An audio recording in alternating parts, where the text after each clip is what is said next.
Hi friends, ఎవరైతే pasta curry అయితే చేస్తున్నాం ఫ్రెండ్స్. చూడండి, టమాటో, ఆనియన్, గ్రీన్ చిల్లీ అనేది అయితే బాగా ముక్కలుగా పట్టి పెట్టుకోవాలి ఫ్రెండ్స్. పాస్తా అనేది అయితే బాయిల్ చేసుకుని దించుకోవాలి ఫ్రెండ్స్. అలాగే స్టవ్ మీద కడాయి పెట్టి అందులో కొద్దిగా నూనె పోయాలి ఫ్రెండ్స్. చూడండి మా మమ్మీ ఎలా పోస్తున్నారో అలాగే పోసుకొని అందులో కొద్దిగా జీరా వేసుకొని అలాగే ఆనియన్ అండ్ టమాటో అనేది అయితే వేసుకోవాలి ఫ్రెండ్స్. ఆ తర్వాత గ్రీన్ చిల్లీ వేసుకొని బాగా మిక్స్ చేయాలి friends. First onion and green chilli వేసుకొని బాగా మగ్గించాలి ఫ్రెండ్స్. ఆ తర్వాత టమాటో వేసి బాగా వేయించాలి ఫ్రెండ్స్.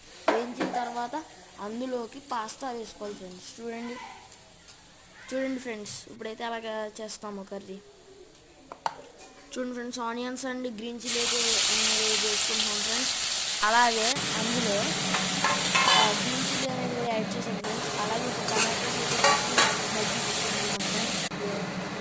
అలాగే చూడండి ఫ్రెండ్స్, కర్రీ అనేది ఎలా వచ్చింది. మీరు కొద్దిగా మసాలా వేసుకుంటే మాత్రం చాలా బాగుంటుంది. Pasta masala friends. Thank you.